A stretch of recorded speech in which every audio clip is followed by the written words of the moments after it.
think I was analyzing kung saan nagkukulang yung Clipper lineup is yung backup ni yung parang sentro siya, stretch four, parang ganon. Kasi si Subac, sino Plumlee, tsaka sino ba yung isa? Thais. Si Thais. Puro mga solid sentro yung mga yan di ba? Actually, Mm. in this times, lalo na si Thais, medyo maliit. Pero yung dalawa, sentro talaga siya eh. Ang nilalaro ni Kawhi, kailangan niyang magpahinga, power forward na, di ba? So, I would say, kailangan nila ng stretch four na pang tatapad kay sila Yanis, lalo na yung kay Boss Dream, di ba? Dalawa yung yun, pang tatapat nila doon, kay Gobert tsaka kay Kat. Mm.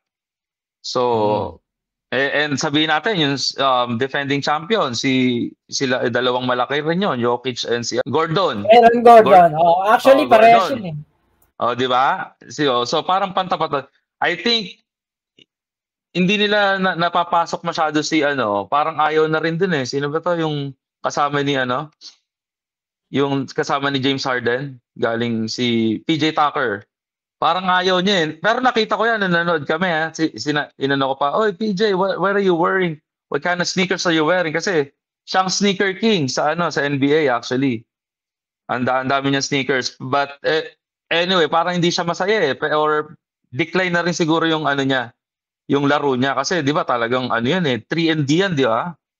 So parang decline na. So I don't know. Kung if we can get somebody like, sino ba?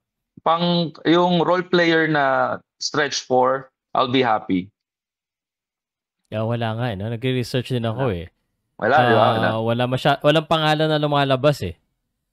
Kasi ba naman may James Harden ka na eh. Tsaka parang kompleto naman ng Masaya na sila. Parang kompleto naman ng Clippers. So, may comment ako dyan sa Clippers. Boss Pao. Ano sa tingin nyo? Feeling ko wala nang dumating si James Harden na wala ng playing time si Norman Powell. And I think he's really a good player. So, wala ka bang balita na gusto mapatrade ni Powell sa ibang team? Brother Bill? Wala yan. Kasi tiga San Diego yan, si Powell. Dito umano yan. So, tropa sila ni Kawhi. So, I don't know. Kasi sabi nga nila, may nakita ako, yung masasaya talaga sila kasi one of the best owner talaga si Ballmer.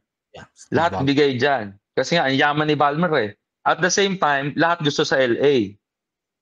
Which is, di ba, nabalitaan nyo, si LeBron, akala niya gusto lahat sa kanyang sumali. Hindi, gusto rin lumaban sa kanya. Lang nangyari kay Kawhi. So, option is Clippers. If you're gonna go to Lakers, kung hindi ka ayaw mo kay LeBron, ayaw mo sa Lakers, Clippers ka. Kaya dyan nagpuntahan yung mga tulad ni Powell, ni yung mga ayaw na sumanib kay sa Avengers ni LeBron. Okay.